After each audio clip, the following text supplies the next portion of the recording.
अगं अमृता, आलीस का? कुठे होतीस? अच्छा, बरं बरं, नाही नाही काही हरकत नाही. हां हां, बाजारात गेली होती का? बरं बरं. सांगून नाही जात आहेत आ? सांगून नाही जात आहेत? कुठे गेली होतीस? कुणासोबत गेली होतीस? काय करत होतीस? कोण आहे? कोण आहे? नवरा आहे ना तुझा? इथून पुढं सांगून जायचं. हा, सांगून जायचं ना बाळा. काय आहे ना, माझ्या मनात आलं ना, तुला आणि तुझ्या आईला आम्ही आत्ताच्या आत्ता घराबाहेर काढू शकतो, पण तसं नाही करणार. काय माहिती आहे ना, माझं तुझ्यावरती जीवापाड प्रेम आहे ग. ते कसं विसरू शकतो मी? नाही विसरू शकत ना. हा, जा तू, जा जा आतमध्ये जा, किचनमध्ये जाऊन माझ्यासाठी मस्तपैकी एक स्पेशल चहा बनवून आण. या.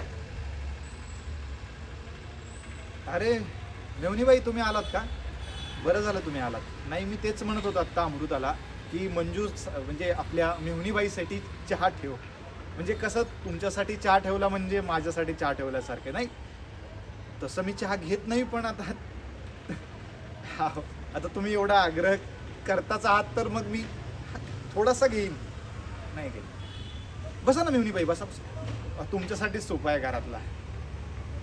नाही, मी तसा माझा काही तुम्हाला त्रास होत असेल तर तसं कळवा बरं का. म्हणजे माझी नम्र विनंती आहे तुम्हाला. मी आत्तापर्यंत जे काही तुमच्या घरात राहतोय ते सगळं तुमच्या कृपेमुळे.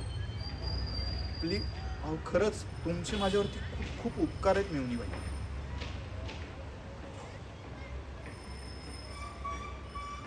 तुम्ही जेवढं माझ्यासाठी केले ना, तेवढं आजपर्यंत कोणीच नाही केलं माझ्यासाठी.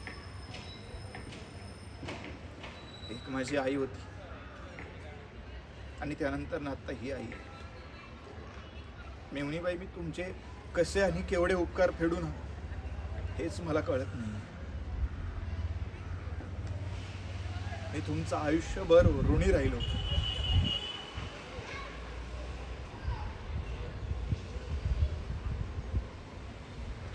माफ करा, माझ्याकडून काही चुकी झाली असेल.